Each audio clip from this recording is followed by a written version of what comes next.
현대를 살고 있는 우리는 너무나 많은 물건과 정보에 노출되어 있지만 의식하지 못한 채 이런 많은 것들에 마음을 빼앗기고 방해를 받으며 살아갑니다. 그러다 보니 타인의 기준이나 시선, 유행 등에 휩쓸리고 자꾸 뒤처진 것 같아 불안하고 걱정거리만 늘어납니다. 어쩌면 우리가 하는 걱정거리의 90%는 이러한 것들에서 비롯된 것인지도 모르겠습니다. 그래서 정작 중요한 것, 소중한 것에는 그리 마음을 두지 못하는 게 아닐까요? 불안과 걱정에 휘둘리지 않고 편안한 마음으로 살아가려면 불필요한 것들과 헤어지는 연습이 필요합니다. 한번 손에 들어온 물건은 웬만해선 버리지 않는다. 정도의 차이는 있을지라도 이는 누구에게나 해당될 수 있는 이야기이자 고민의 씨앗이 되기도 합니다. 어느새 물건이 늘어 집안이 발 디딜 틈조차 없어졌다는 말을 우리는 주변에서도 자주 듣곤 합니다. 이사했을 당시에는 깔끔하게 정리되어 쾌적하게 살아가기에 충분했던 집이 자기도 모르는 새 물건으로 넘쳐나 쾌적함과는 거리가 멀어졌다고 느껴지면 기분마저 울적해집니다. 그 원인은 분명합니다. 놓지 못하고 버리지 못하기 때문입니다. 무언가를 소유하게 되면 집착도 따라오는 것이기에 물건을 늘리고 지켜야 하니 마음이 쓰이고 고민하게 되는 것이죠.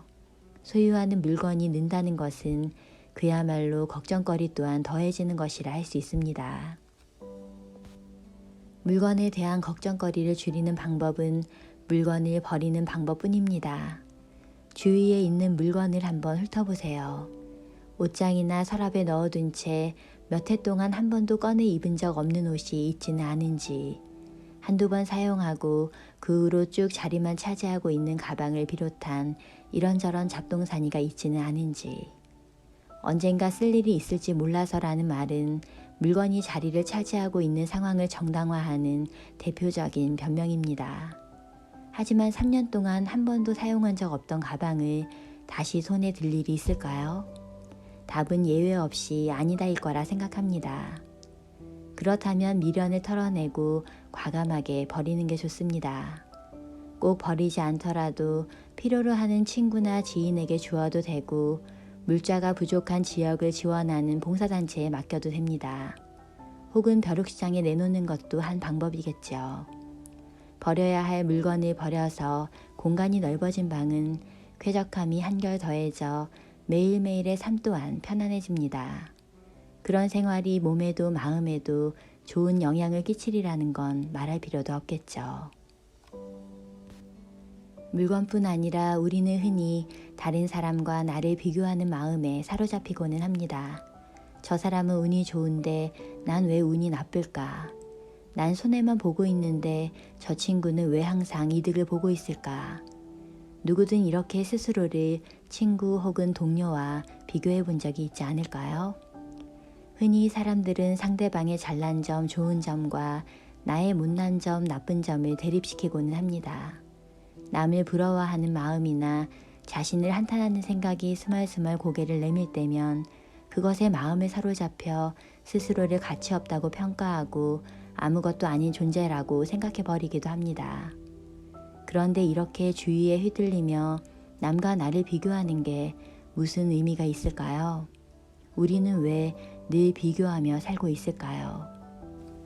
세상에는 온통 좋은 점만 갖춘 사람도 온통 나쁜 점으로 뒤덮인 사람도 없습니다.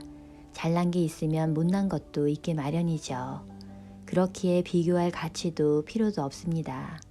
비교를 하지 않으면 마음은 한결 가벼워지고 훨씬 편안해집니다. 이렇게 쓸데없는 것들에 마음을 빼앗기지 않고 온전히 나 자신을 위한 긍정적인 삶을 살기 위해서는 내 자신의 마음을 정돈하는 것이 중요합니다. 쓸데없는 불안이나 고민에서 벗어나 나 자신을 편안하고 느긋하게 긍정적으로 만들어줄 수 있어야 합니다. 그렇다면 편안한 마음을 가지려면 어떻게 해야 할까요? 매일매일을 편안한 마음으로 보내려면 몇 가지 조건이 필요합니다. 이때 자신만의 특별한 장소가 있다는 것도 중요한 하나입니다. 안정을 되찾는 느낌을 주는 공간, 보기만 해도 마음이 편안해지는 것만 같은 그림, 그곳에 앉아 음악만 들어도 피곤이 누그러지는 것만 같은 카페. 이렇게 자신에게 유독 특별하게 느껴지는 대상이나 장소가 있을 것입니다. 꼭 특별하지 않더라도 방 한 구석, 사무실 한켠의 조용한 장소가 이런 마음의 안식처가 될 수도 있습니다. 최근 들어 자기 스타일대로 방을 꾸미거나 집을 짓고 싶다고 생각하는 사람들이 늘고 있습니다. 자신이 머무는 공간에 대한 욕구가 점점 커지고 있기 때문이겠죠. 내가 늘 머무는 공간은 어떤가요? 찬찬히 생각할 여유를 갖게 되는 마음이 편안해지는 공간인가요? 집이나 방 또는 사무실에서 유달리 마음이 가는 대상이나 공간이 있을 겁니다. 없다면 지금부터라도 그런 곳을 만들어 보길 추천합니다. 그 대상은 눈길이 머무는 그림일 수도 있고 앉으면 마음이 편안해지는 의자일 수도 있습니다. 아름다운 풍경이 담긴 사진을 보며 마음의 위안을 얻을 수도 있고 혹은 편안한 의자에 앉아 눈을 감고 음악을 들으며 조용히 하루를 정리하는 시간을 가질 수도 있습니다. 또는 마음 놓고 소리를 지를 만한 장소, 가슴속에 있는 말을 시원하게 털어낼 수 있는 탁 트인 공간도 좋겠죠. 이렇게 자신의 마음이 편안해지는 공간, 그곳에서 생각을 털어내는 것만으로도 마음은 개운해지고 온화해지는 기분을 느낄 수 있습니다. 우리는 매일매일 생활 속에서 다양한 경험을 하기에 때론 업무의 어려움, 인간관계의 갈등 등으로 신경을 쓰거나 우울해지기도 합니다. 그럴 때 허심탄회하게 털어놓을 수 있는 대상을 마련해 준다면 마음의 상태가 확연히 달라집니다. 가족이나 친구에게 위로의 한마디를 듣는 것도 물론 좋겠지만 때로는 누군가를 만나서 이야기를 주고받는 것조차 부담스럽고 피곤하다 느껴지기도 합니다. 그럴 때는 자신이 가장 좋아하는 장소에 가서 머릿속을 떠도는 생각들을 모조리 털어내고 정리하는 편이 훨씬 큰 도움이 되기도 합니다. 언제든지 쉽게 찾을 수 있는 곳이라면 더욱 좋지 않을까요? 이러한 마음의 안식처를 꼭 만들어 보길 바랍니다. 매일 의도하지 않아도 쏟아지는 정보와 소식들을 마주하는 일상을 보내다 보면 피로감이 느껴지고 머릿속도 복잡해지는 것만 같습니다. 그럴 때는 스스로를 그런 것들에서 분리해보는 시간을 가지면 어떨까요? 하루 중 잠깐이라도 그런 소식들과 멀어져 쓸데없는 생각을 비우고 대신에 내가 좋아하는 것, 지그시 바라보거나 여유롭게 들을 수 있는 천천히 해나가도 되는 것들로 그 시간을 채워보는 겁니다. 흥미로운 소설이나 마음이 치유되는 시집, 음악에 흠뻑 빠져드는 시간, 은은한 아로마 향초와 반신욕으로 피로를 푸는 시간도 좋겠죠. 물론 아무것도 하지 않는 것도 괜찮습니다. 아무것도 하지 않는 것조차 나 자신에게 도움이 될 수 있으니까요. 중요한 것은 스스로에게 주는 여유와 편안한 시간을 통해 차분해지고 온화해지는 자신과의 만남입니다. 나 자신은 그 자체로 소중한 사람입니다.